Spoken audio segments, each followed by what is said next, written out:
Hello மக்களே, welcome back to our channel Bigg Boss season 9. இன்னைக்கான unseen promo release ஆயிருக்கு மக்களே. இந்த வார கேப்டன்சி போட்டு தான் வீட்ல நடந்திருக்கு. அது என்ன டாஸ்க், யாரு ஜெயிச்சிருக்காங்கன்றலாம் ஒன் பை ஒன்னா பார்த்தலாம். அதுக்கு முன்னாடி சேனலுக்கு புதுசா இருந்தீங்கன்னா சப்ஸ்கிரைப் பண்ணிக்கோங்க. ஒரு லைக் பண்ணிட்டு பாத்தீங்கன்னா சேனல் நிறைய பேர் சஜஸ்ட் ஆகும். வாங்க வீடியோ உள்ள போயிடலாம். ஆல்ரெடி நம்மளுக்கு தெரியும், மொத்தம் 7 பேர் வந்து இந்த டாஸ்க்ல வந்து பங்கேற்க போறாங்க. கேப்டன்சி டாஸ்க்ல ஒருத்தர் வெளியே போயிட்டு பிரஜன் அவர்கள் போனதுனால இப்ப 7 பேர் போட்டி போட போறாங்களே. அந்த 7 பேருக்கான டாஸ்கோட நேம் என்னன்னு பாத்தீங்கன்னா பாலு மேல இதான் வந்து டாஸ்கோட நேம். மொத்தம் 6 பால் கொடுத்திருப்பாங்க.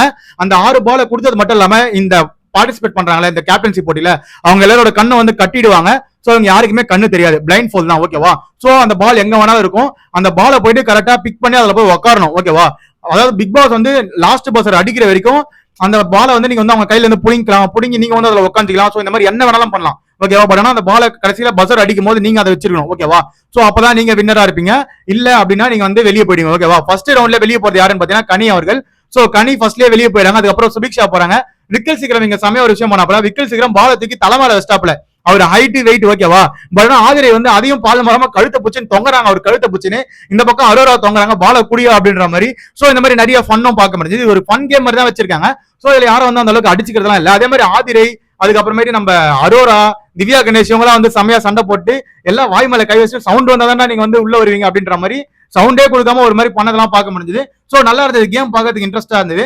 பட் ஆனா அந்த கேம்ல ஜெயிச்சது யாருன்னு பாத்தீங்கன்னா நம்ம அமித் பார்கவ் அவர்கள் தான் ஜெயிச்சிருக்காரு. நான் ஆல்ரெடி சொல்லிட்டேன், லைவ் வரும்போதே சொன்னேன் அமித் பார்கவ் தான் கேப்டன்சி டாஸ்க்ல ஜெயிச்சிருக்காருன்னு சொல்லிட்டு. சோ அதுக்கேற்ற மாதிரி அமித் பார்கவ் தான் ஜெயிச்சிருக்காப்ல.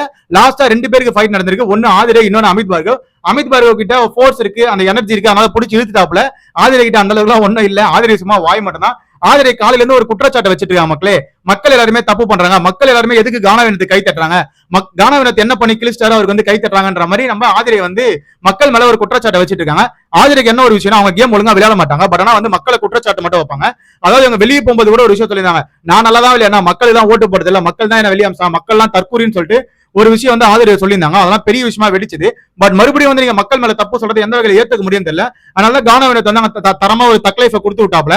அதாவது இவங்க என்ன மக்களே வந்து குற்றச்சாட்டு பண்றாங்க, மக்கள் கை தட்டுறது எப்படி அவங்க கை தட்டக்கூடாதுன்னு சொல்ல முடியும் அப்படின்ற மாதிரி நம்ம கானாவினத்தை போட்டு பிறந்திருக்கிறத பார்க்க முடிஞ்சது. சோ காலில இருந்து நிறைய கான்வர்சேஷன் போயிட்டு இருக்கு, நிறைய சண்டைகள் போயிட்டு இருக்கு. அதே மாதிரி அமித் பார்கவ் வந்து நான் கேப்டன் ஆனா வந்து இந்த மாதிரி வந்து அரோரா வந்து வெசல் வாஷிங் டீம்ல இல்ல குக்கிங் டீம்ல போட போறேன் அப்படின்ற மாதிரி அங்க அமித் பார்கவ், சாண்ட்ரா, இவங்க விஜய் பார்வதி இவங்களா உட்காந்து ஒரு கான்வர்சேஷன் பண்றதை பார்க்க முடிஞ்சது. ஏன்னா உண்மையை எடுத்து பார்த்தோம்னு வச்சுக்கலாம், அரோரா எந்த ஒரு வேலையுமே செஞ்சிருக்க மாட்டாங்க. 10 வாரமா கிச்சன் டீம் பக்கமே போயிருக்க மாட்டாங்க. இந்த வீட்டுல எந்த வேலையும் அதிகமா செய்யாத ஒரே ஆள் யாருன்னு பாத்தீங்கன்னா அரோரா மட்டும் தான். அது எப்படி எஸ்கேப் ஆகிறானே தெரியல. அது ஒரு ட்ரிக் வச்சிருக்காங்க போல. சோ அரோரா இந்த வாட்டி வந்து வச்சு செய்யணும்னு சொல்ல அமித் பார்கவ் முடிவு பண்ணிட்டாப்ல.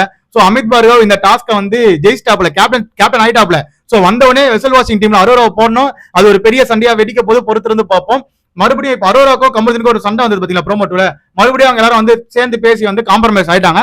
சோ அது என்ன நடக்குதுன்னு எனக்கு புரிய மாட்டேது மக்களே. பிக் பாஸும் கழுவி ஊத்தினாப்ல. அதாவது நீங்க வந்து துஷாரை வச்சு பேசிருக்கீங்க. துஷாரும் பாவம், அந்த மனுஷன் வெளியே போயிட்டு மறுபடியும் பிக் பாஸ் கிட்ட கெட்ட பேர் தான் வராப்ல. துஷாருக்கு டான்ஸ் ஆட தெரியல, எங்கன்னா டான்ஸ் ஆடி பாத்திருக்கீங்களா? அந்த மனுஷன் என்ன பண்ணாப்ல, ஒண்ணுமே பண்ணலன்ற மாதிரி பிக் பாஸே வந்து அங்க ஒரு சர்க்காசியமா ஒரு பதில ஒண்ணு சொல்லியிருந்தாப்ல. சோ நிறைய விஷயங்கள் போயிட்டு இருக்கு. அரோராவால துஷாருக்கு கெட்ட பேர் தான் வந்து கிடைச்சிட்டு இருக்கு. சோ எங்க போய் முடிய போகுதுன்னு தெரியல. பட் ஆனா லைவ்ல இப்போ இந்த சண்டைக்கு ஒரு முற்றுப்புள்ளி வச்சிருக்காங்க. இந்த வாரம் கேப்டன் ஆயிருக்கிறது Amit Bhargav. Nomination free pass already இருக்கு. So no problem. பட் ஆனா இந்த வாட்டி வந்து வீடு வந்து எப்படி இருக்க போகுதுன்னு தெரியல. அமித் பார்கவோட கேப்டன்சி எப்படி இருக்க போகுதுன்னு தெரியல, பொறுத்திருந்து தான் பார்க்கணும்.